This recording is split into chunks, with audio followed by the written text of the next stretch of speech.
BBC မြန်မာပိုင်းအစီအစဉ်ရဲ့ထုတ်လွှင့်ချက်တွေကို podcast ကနေရယူနိုင်တဲ့အတွက်ကျေးဇူးတင်ပါတယ်။နောက်ဆုံးရသတင်းတွေနဲ့စိတ်ဝင်စားဖို့အစီအစဉ်တွေကို bbcburmese.com မှာလည်းဝင်ရောက်ကြည့်ရှုနိုင်ပါတယ်။ကမ္ဘာပေါ်မှာဩဇာကြီးဆုံးနည်းပညာရှင် David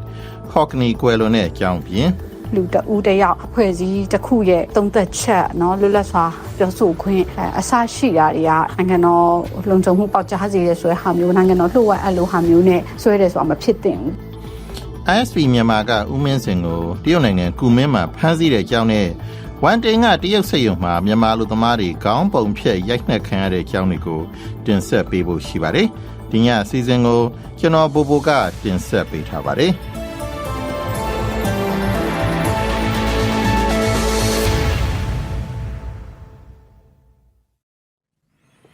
အသွင်ပြောင်းဆိုရသမရတာဝန်ယူပြီးတဲ့နောက်ဦးမင်းအောင်လှိုင်တရုတ်ကိုသွားဖို့ရှိကြောင်းတရုတ်ဘက်ကလာတဲ့သတင်းတွေရသိရပါတယ်။တရုတ်နိုင်ငံရေးဌာနရဲ့ကနေ့ထုတ်ပြန်ချက်အရဒီခီးစဉ်ကိုသမရရှီကျင်းဖိန်ကဖိတ်တာလို့ဖော်ပြပါတယ်။ဂျွန်လ15ရက်နေ့ကနေ19ရက်ထိဦးမင်းအောင်လှိုင်တရုတ်သွားဖို့ရှိတယ်လို့လည်းနေပြည်တော်ကထုတ်ပြန်ပါတယ်။သူသမရတာဝန်ယူပြီးတဲ့နောက်ပထမဆုံးသွားတဲ့အိန္ဒိယခီးစဉ်မှာတော့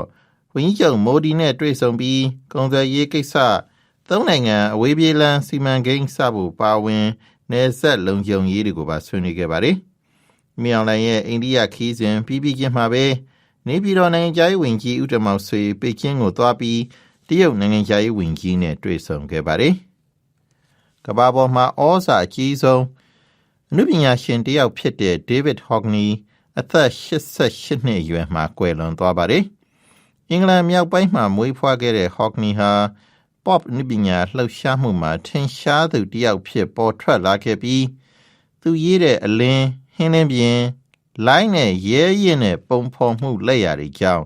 ထင်ရှားခဲ့ပါတယ်။ Hockney ဟာ Los Angeles ကို1960ပြည့်လွန်နှစ်တွေမှာရွှေ့ပြောင်းခဲ့ပြီး LA မြို့ရဲ့အလင်းနဲ့နေထိုင်မှုပုံစံတွေကြောင့်သူ့ရဲ့နာမည်ကျော်ရေကူးကန်သရုပ်ဖော်ရှုခင်းကားတွေပေါ်ထွက်ခဲ့ပါတယ်။2018တုန်းကသူ့ရဲ့နည်းပညာသည်တယောက်ရဲ့ပုံတူပကြီးကားဟာလေလံပွဲမှာဒေါ်လာသန်း90ရခဲ့ပြီးသက်ရှိထင်ရှားနည်းပညာရှင်တယောက်အတွက်ငွေအများဆုံးရတဲ့စံချိန်ဖြစ်ခဲ့ပါတယ်။အီရန်နဲ့အမေရိကန်ကြားမှာစစ်ပြီးဆုံးရေးအတွက်သဘောတူညီချက်တစ်ခုမကြာခင်မှာလက်မှတ်ထိုးနိုင်တော့မယ်ဆိုပြီးအမေရိကန်သမ္မတဒေါ်နယ်ထရန့်ပြောကြားခဲ့ပြီးတဲ့နောက်ဒီသဘောတူညီချက်မူကြမ်းကိုအီရန်အစိုးရသတင်းမှာဖော်ပြခဲ့ပါတယ်။လက်ဘနွန်ပါဝင်ရှေ့တန်းနယ်မြေအားလုံးမှာစစ်ပြီးဆုံးရေးပါဝင်ပြီးတော့သိမ်းထားတဲ့အီရန်ရဲ့ပိုင်ဆိုင်မှုတွေပြန်ပေးဖို့နဲ့အီရန်နည်းမြူစီမံကိန်းအတွက်ရက်60အတွင်းဆွေးနွေးဖို့တွေပါတယ်လို့သိရပါတယ်။အီရန်ဘက်ကဘလောက်လိုက်ရောမလဲဆိုတာတော့မသိရပါဘူး။နောက်ဆုံးပိတ်ညှိနှိုင်းမှုမှာအစ္စရေးဝန်ကြီးချုပ်နေတန်ယာဟုကိုခြံထားခဲ့ကြောင်းအမေရိကန်ဘက်ကလာတဲ့သတင်းတစ်ပုဒ်အရသိရပါတယ်။ဒါပေမဲ့အီရန်မှာအနုမြူလက်နက်မထားရဘူးဆိုတဲ့ချက်ကိုသူနဲ့ထရမ့်တို့လုံးဝသဘောတူထားတယ်ဆိုပြီးသောကြာနေ့မှာနေတန်ယာဟုကပြောကြားခဲ့ပါတယ်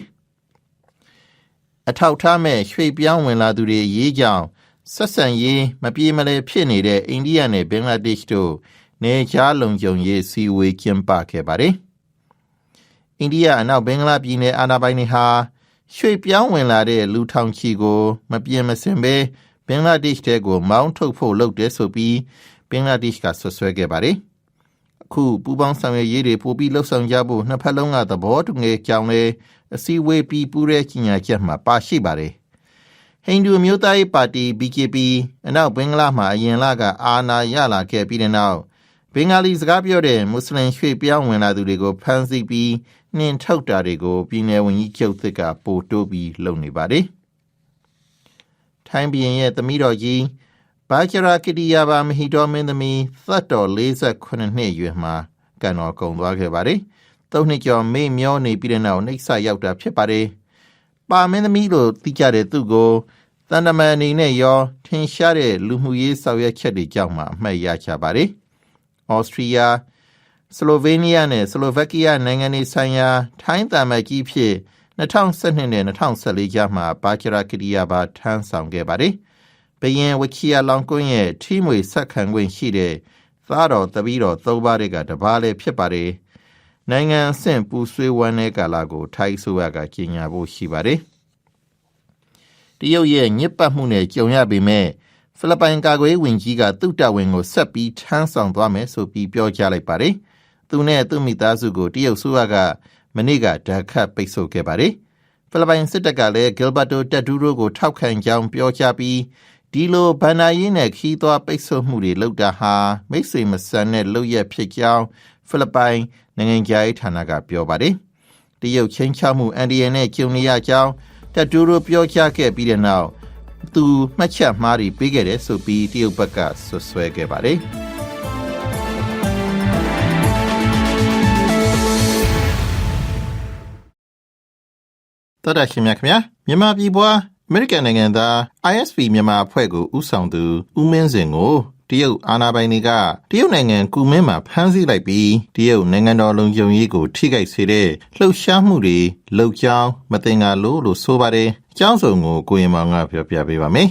မြန်မာမဟာဗျူဟာနဲ့မူဝါဒရေးရာလေ့လာရေး Institute ISP မြန်မာတည်ထောင်သူဦးမင်းစင်ကိုတရုတ်နိုင်ငံကူမင်းလေဆိပ်မှာဂျွန်လအတွင်းကတရုတ်အာဏာပိုင်တွေကဖမ်းဆီးသွားခဲ့တယ်လို့သူနဲ့နှိစက်သူတွေက BBC ကိုပြောပါတယ်ဒီနေ့ပုံမှန်ကျင်းပနေကြတရုတ်နိုင်ငံရေးဌာနရဲ့သတင်းစာရှင်းလင်းပွဲမှာအဲ့ဌာနရဲ့ပြောခွင့်ရပုဂ္ဂိုလ်လင်ကျန်းကတရုတ်မျိုးသားလူမျိုးရေးကိုအနေနဲ့ဖြစ်စေတဲ့ဒီလိုလုပ်ငန်းတွေလှုပ်ဆောင်နေဆိုတဲ့မတင်ကားမှုနဲ့ဥပဒေနဲ့ညီဦးမင်းစင်ကိုဖမ်းဆီးထားတဲ့အကြောင်းထုတ်ပြန်ပြောဆိုပါတယ်ဒါမဲ့သူတို့ဆွဆွဲဖမ်းဆီးထားသူဟာဘာဒီကိုလှုပ်ဆောင်လို့ဘာဖြစ်စမှာပါဝင်လို့စဖြင့်တိတိပပပြောဆိုသွားတာမျိုးမရှိပါဘူးအမေရိကန်နိုင်ငံရေးဝန်ကြီးဌာနကလည်းအမေရိကန်နိုင်ငံသားတယောက်တရုတ်နိုင်ငံမှာဖမ်းဆီးခံတဲ့တဲ့တင်ကိုသိရှိထားပြီးတော့လိုအပ်တဲ့ကူညီပံ့ပိုးမှုတွေဆောင်ရွက်သွားမယ်လို့ပြောဆိုတဲ့အကြောင်း New York Times သတင်းစာကရေးပါတယ်မြန်မာရေးနဲ့ပတ်သက်ပြီးတော့သူတို့ဖွဲ့စည်းဖြစ်တဲ့ ISP ကလေးလာထုတ်ပြန်တဲ့စာရိုက်နေတဲ့မှာမြန်မာနိုင်ငံရေးနဲ့မြန်မာရေးတွေမှာတရုတ်ရဲ့ပါဝင်ပတ်သက်မှုတွေကိုလည်း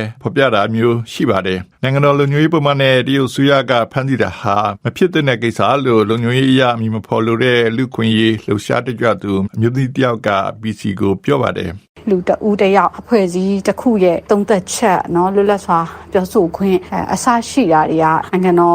လုံခြုံမှုပေါက်ကြားစေရဆိုတဲ့ဟာမျိုးနိုင်ငံတော်လှုပ်ဝက်အပ်လို့ဟာမျိုးနဲ့ဆွဲတယ်ဆိုတာမဖြစ်သင့်ဘူးဦးမင်းသိန်းဟာပြီးခဲ့တဲ့နှစ်မှာတော့တရုတ်နိုင်ငံရှမ်းပြည်မှာကျင်းပတဲ့ပညာရေးဆိုင်ရာ conference တစ်ခုကိုသူသွားပြီးတော့တက်ခဲ့ပါသေးတယ်တရုတ်နိုင်ငံအစိုးရအနေနဲ့နိုင်ငံသားတွေကိုဖမ်းလေရှိတတ်တဲ့အကြောင်းတရုတ်မြန်မာနယ်စပ်မှာနေထိုင်နေတဲ့မြန်မာရေးလေ့လာသူဒေါက်တာလှကျော်စောကပြောပါတယ်ဟိုတော်တော်ကတော့ခင်ဗျားကြားမယ်ထင်တယ်ကနေဒါနိုင်ငံသား2ယောက်ဖမ်းထားပြီးတော့ကနေဒါဖမ်းထားတဲ့တရုတ်နိုင်ငံသား2ယောက်နဲ့ပြန်လဲတာပဲအဲ့ဒါမျိုးတွေတော့လောက်တာကြားပူတာပဲဒါပေမဲ့ तू ကသူ့နိုင်ငံရေးစနစ်ကိစ္စထိခိုက်ရင်တော့ तू ပိတ်ဘင်းကြီးမခံတဘူးဗျာမြန်မာနိုင်ငံဆိုင်ရာသူသစ်နာဖွဲ့တစ်ခုရဲ့ဦးဆောင်သူတယောက်တရုတ်နိုင်ငံကိုပြည်ဝင်ခွင့်ဗီဇာနဲ့ရောက်ရှိကြမှာနိုင်ငံတော်လူမျိုးရေးဆိုတဲ့အကြောင်းပြချက်နဲ့တရုတ်ဆိုရကဖမ်းဆီးတဲ့လုပ်ရဟာမိကွန်းထုတ်စရာရှုတ်ချတရားကိစ္စတစ်ခုဖြစ်နေပြီးတော့ဒါဟာဖွဲ့စည်းတစ်ခုရဲ့ရေးသားထုတ်ဝေချက်တွေကိုတရုတ်နိုင်ငံကထောက်လှမ်းစောင့်ကြည့်နေတာကိုပို့ပြီးတော့ထင်ရှားစေတယ်လို့လေ့လာစောင့်ကြည့်တဲ့သူတွေကပြောကြပါတယ်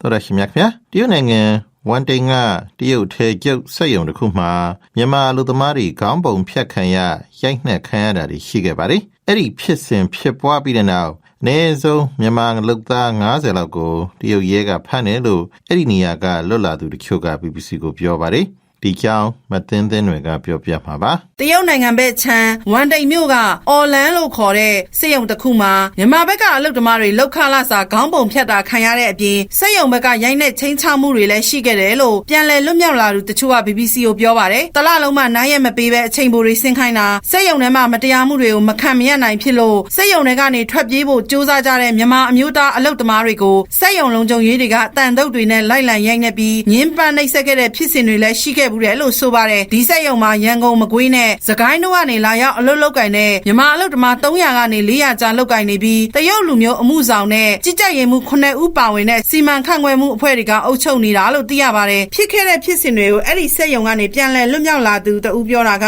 စက်ရုံကအခုမျိုးလုပ်ပြီးချက်ပေါက်ပြီးမတရားတွေခိုင်းခလာမှာတနေ့ငွေတရက်ကိုလာကားဆေးပြီးတော့ကလေးတွေကမလုပ်ချင်တော့ဘူးမလုပ်ချင်တဲ့ခါကျတော့ကလေး3ယောက်ကထွက်ပြေးတယ်သူတို့ထွက်ပြေးအောင်နိုင်ဝင်တွင်းပြန်မိလာတယ်ဒီညမှာကောင်းနေရိုက်ခွဲပါညာလုပ်တယ် တယ်လုပ်ပြီးတဲ့အခါကျတော့ကလေးတို့ပြန်ခေါ်လာတယ်။ထပ်ပြီးတော့အလုပ်သမား2ဦးကိုမြင်များ2ယောက်ပေါ့နော်သူတို့အပြစ်မရှိဘဲနဲ့အလုပ်ကိုထုတ်တယ်။ဒီမှာအလုပ်သမားချင်းချင်းတော့ကိုချင်းစာကြီးပေါ့နော်မထုတ်ပါနဲ့ဆိုတဲ့ဟာမရဘူးလုံးဝထုတ်မယ်။ဒီလည်းလို့မလုပ်ချင်ပြန်ဆိုပြီးတော့အဲ့စူပါကသူကပြန်ခိုင်းတယ်ဒီမယောက်ျားပါဝင်ကျန်တဲ့လူတွေအကုန်လုံးအိုက်ကားပေါ်တက်ခိုင်းတယ်တက်ခိုင်းတော့ညီမကလည်းသူတို့ခေါ်သွားပြီးညီမကြောက်တယ်မထားခဲ့ဘူးညီမလည်းလိုက်မယ်ဆိုတဲ့ဟာညီမကိုပေးမလိုက်ဘူးမလိုက်ရဘူးမနေ့ကဇွန်လ17ရက်နေ့မှာတော့သူတို့ထဲကမြန်မာလောက်သား14ဦးဟာမူဆယ်မြို့ကိုပြန်လည်ရောက်ရှိလာတာလို့ဆိုပါတယ်အခုလိုတရုတ်ပြည်မှာမြန်မာအလုပ်သမားတွေအခွင့်အရေးချိုးဖောက်ခံရတာနဲ့ပတ်သက်ပြီးတာငူမြို့အခြေစိုက်မြန်မာနိုင်ငံလူမှုကွယ်ဆယ်ရေးအဖွဲ့ကိုအလုပ်သမားတွေကဖုံးဆက်အကူအညီတောင်းခဲ့ပါတယ်ဒါကြောင့်မြန်မာအလုပ်သမားတွေအခွင့်အရေးအပြည့်အဝပြန်လည်ရရှိဖို့နဲ့တရုတ်ရဲဖမ်းခေါ်ထားသူတွေပြန်လည်လွတ်မြောက်ဖို့ကိုစီစဉ်ဆောင်ရွက်နေတယ်လို့အဲ့ဒီအဖွဲ့ရဲ့တာဝန်ရှိသူကိုကျော်တူရကပြောပါတယ်။လုံခြုံတဲ့နေရာကူရောက်နေပေါ့နော်။သူတို့ကတော့ဘုံမှာရောက်90ကျော်တဲ့လက်ရှိမင်းကြီးပြည်တယောက်ပြည်အမှုပြင်ပြီးတော့မြန်မာနိုင်ငံလူမှုရေးတဲ့ဘက်နဲ့ရုပ်နိုင်ငံလူမှုရေးဘက်နဲ့ပေါင်းပြီးတော့ဆက်သွယ်ပြရတဲ့ဒီပြန်ပေါ်ထုတ်ဖို့နဲ့သူတို့အမှုဖွင့်တဲ့ကူညီပေးမှာပေါ့နေတာမလို့ဘုံဦးလေးပုံမှန်နဲ့အလုပ်သမားအားလုံးကိုနေရပြန်ခွန်နိုင်ရေးနဲ့စေကူတာခွင့်ရရှိရေးဆက်လက်ဆောင်ရွက်နေပြီးတော့ဒီနေ့အချိန်ထိအဆက်အသွယ်မရတဲ့မြန်မာအလုပ်သမားတွေအပါအဝင်တပ်ဆိုင်ရာအဖွဲ့အစည်းတွေနဲ့ချိတ်ဆက်နေပြီးလက်ရှိလွတ်မြောက်လာသူတွေကိုတော့လုံခြုံတဲ့နေရာမှာနေရာထိုင်ခင်းပေးပြီးမူဆယ်ဘက်မှာနေခိုင်းထားတယ်လို့သိရပါတယ်ရှင်။တော်တော်ရှိမြတ်ခင်ဗျာ။အိန္ဒိယမြန်မာထိုင်းသုံးနိုင်ငံကုန်သွယ်ရေးလမ်းကိုပြန်ဖွင့်ဖို့ကလေးတမူလမ်းပိုင်းကိုစစ်တပ်ကစစ်ကြောင်း3ကြောင်းနဲ့ထိုးစစ်ဆင်နေပါတယ်။အသွင်ပြောင်းအစိုးရခေါင်းဆောင်ဦးမင်းအောင်လှိုင်ရဲ့အိန္ဒိယခီးစဉ်တွင်ဒီလမ်းပြန်ဖွင့်ဖို့သဘောတူညီချက်ရခဲ့ပြီးစစ်တပ်ဘက်ကမြေပြင်မှာခုလိုဆောင်ရွက်လာတာပါ။ဒီကြောင်းကိုမြင့်လွင်ကပြောပြပေးပါမယ်။အိန္ဒိယမြန်မာနယ်စပ်ကလေးတမူလမ်းပိုင်းကိုဇွန်လ9ရက်နေ့ကစလို့မြန်မာစစ်တပ်ကထိုးစစ်ဆင်နေပါတယ်။ဒီထိုးစစ်ဟာအသွင်ပြောင်းအစိုးရကောင်ဆောင်ဦးမင်းအောင်လှိုင်ရဲ့အိန္ဒိယခရီးစဉ်အပြီးမှာစတင်ခဲ့တဲ့ထိုးစစ်လေးဖြစ်ပါတယ်။လက်ရှိမှာတော့တမူမျိုးနယ်တွေကရဲလင်းဖိုင်ကြေးရွာနဲ့မီတာ2500အကွာတော်လင်ရေးတပ်ဖွဲ့တွေရဲ့အရှိပြုစစ်စခန်းတစ်ခုကိုမနေ့ကသိမ်းပိုက်နိုင်ခဲ့တယ်လို့ဒီကနေ့ထုတ်သတင်းစာမှာဖော်ပြပါတယ်။ပြီးခဲ့တဲ့ရက်တွေကလည်းအရှိခုံတာရွာနဲ့95မိုင်ရွာတွေကိုသိမ်းပိုက်နိုင်ခဲ့တယ်လို့သိရပါတယ်။ဦးမင်းအောင်လှိုင်ရဲ့အိန္ဒိယခရီးစဉ်မှာသုံးနိုင်ငံအဝေးပြေးလမ်းမဖြစ်တဲ့ဒီလမ်းကိုပြန်လည်ဖွင့်လှစ်ပြီးကုန်သွယ်ရေးလုပ်ငန်းတွေဆောင်ရွက်နိုင်ဖို့အိန္ဒိယအစိုးရနဲ့သဘောတူညီမှုရရှိခဲ့တယ်လို့ဆိုပါတယ်။ဒီအခြေအနေတွေနဲ့ပတ်သက်လို့အိန္ဒိယဖော်မြန်မာတည်ထောင်သူစလိုင်းဒိုခါသုံးသက်တာကဒီလမ်းပိုင်းကတော့တနိုင်ငံလုံးတိုင်းတာနဲ့ဆိုင်နေဟာဆိုတော့အရေးတော့ကြီးတယ်ဒါမဲ့နိုင်ငံလုံးမတည်ငြိမ်ဘူးဆိုရင်တော့ဘာမှအကျိုးရှိစရာအကြောင်းမရှိဘူးပေါ့နော်ဒီဟာကတော့အိန္ဒိယအတွက်ကတော့အင်မတန်ကြီးတဲ့စီမံကိန်းဖြစ်တယ်ဒါမဲ့အိန္ဒိယရဲ့ထောက်ခံမှုအိန္ဒိယရဲ့ဆွေးခေါ်မှုတွေရရှိနိုင်ဖို့အတွက်မင်းအောင်လှိုင်ကတော့နိုင်ငံရေးရှိရကောင်းကောင်းအသုံးချနေတယ်လို့ပဲမြင်တယ်အဲ့ဒီလမ်းပိုင်းတစ်လျှောက်မှာ ULA-AA နဲ့သူ့ရဲ့မဟာမိတ်တပ်အင်အားစုတွေကလေးကဘော်အခြေစိုက်တိုင်းရင်းသားလက်နက်ကိုင်တပ်တွေကလေး PDF တပ်တွေကူကီရှင်းလက်နက်ကိုင်အဖွဲ့တွေနဲ့တခြားအင်အားစုတွေဘက်က